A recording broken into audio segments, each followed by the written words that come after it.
Hai adik-adik, jumpa lagi dengan kakak di Doseti, dongeng sebelum tidur. Sebelum kakak mulai ceritanya, jangan lupa like dan subscribe ya, agar tidak ketinggalan cerita seru lainnya. Hari ini, kakak akan bercerita tentang Putri Kaguya. Pada zaman dahulu, hiduplah seorang kakek bersama istrinya. Kakek bekerja dengan mengambil bambu di hutan. Bambu dibuatnya menjadi berbagai barang, dan orang-orang menyebutnya kakek pengambil bambu. Pada suatu hari, ketika kakek masuk ke hutan bambu, terlihat sebatang bambu yang pangkalnya bercahaya. Kakek merasa heran dan memotong batang bambu tersebut. Keluar dari dalam batang bambu, seorang anak perempuan yang mungil. Tingginya cuma sekitar 9 cm, tetapi manis dan lucu. Anak perempuan tersebut dibawanya pulang dan dibesarkannya seperti anak sendiri. Sejak itu, setiap hari kakek selalu menemukan emas dari dalam batang bambu. Kakek dan nenek menjadi kaya. Dalam 3 bulan, anak perempuan yang dibesarkan tumbuh menjadi seorang putri yang sangat cantik. Kecantikan putri ini sulit ditandingi. Begitu cantiknya sehingga perlu diberi nama. Orang-orang menyebutnya Putri Kaguya. Berita kecantikan Putri Kaguya tersebar ke seluruh negeri. Pria dari berbagai kalangan, mulai dari bangsawan hingga rakyat biasa, semuanya ingin menikahi Putri Kaguya. Mereka datang berturut-turut ke rumah Putri Kaguya untuk meminangnya. Tetapi terus-menerus ditolak oleh Putri Kaguya. Walaupun tahu usaha mereka sia-sia, para pria yang ingin menikahi Putri Kaguya terus bertahan di sekeliling rumah Putri Kaguya. Satu persatu dari mereka akhirnya menyerah, dan tinggal 5 orang pria yang tersisa, yang semuanya pangeran dan pejabat tinggi. Mereka tetap bersikeras ingin menikahi Putri Kaguya, sehingga kakek pengambil bambu membujuk Putri Kaguya.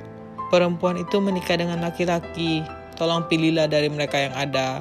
Dijawab Putri Kaguya dengan, "Aku hanya mau menikah dengan pria yang membawakan barang yang aku sebutkan, dan sampaikan ini kepada mereka yang menunggu di luar."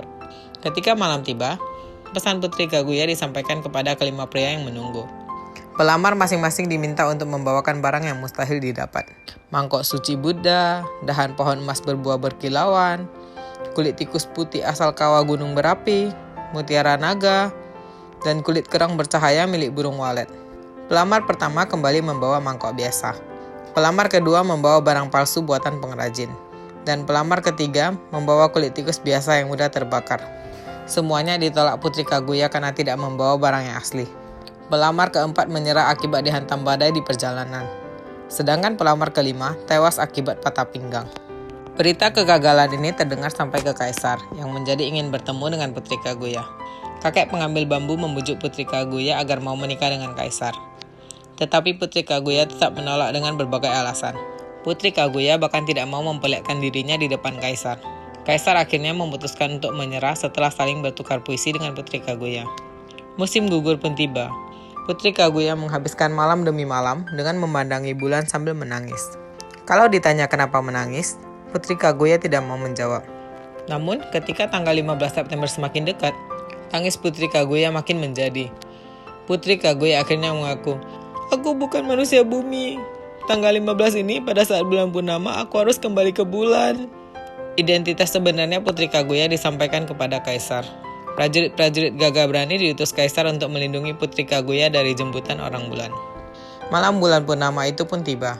Sekitar jam 2 malam, dari langit turun orang-orang bulan. Para prajurit dan kakek pengambil bambu tidak mampu mencegah mereka membawa Putri Kaguya kembali ke bulan. Putri Kaguya adalah penduduk bulan yang sedang menjalani hukuman buang ke bumi. Sebagai tanda mata, Putri Kaguya memberikan obat hidup kekal kepada Kaisar. Namun tanpa Putri Kaguya, Kaisar tidak merasa perlu hidup selama-lamanya. Diperintahkannya obat tersebut untuk dibakar di atas puncak gunung tertinggi di Jepang. Gunung tersebut kemudian disebut Fushinoyama, dan akhirnya disebut Fujiyama, atau lebih dikenal sebagai Gunung Fuji. Obat yang dibakar di atas gunung kabarnya membuat Gunung Fuji selalu mengeluarkan asap hingga sekarang. Pesan moral hari ini, jangan terlalu bersedih saat menghadapi perpisahan, karena setiap pertemuan pasti akan ada perpisahan. Sampai di sini dulu cerita kakak hari ini. Sampai jumpa di cerita berikutnya.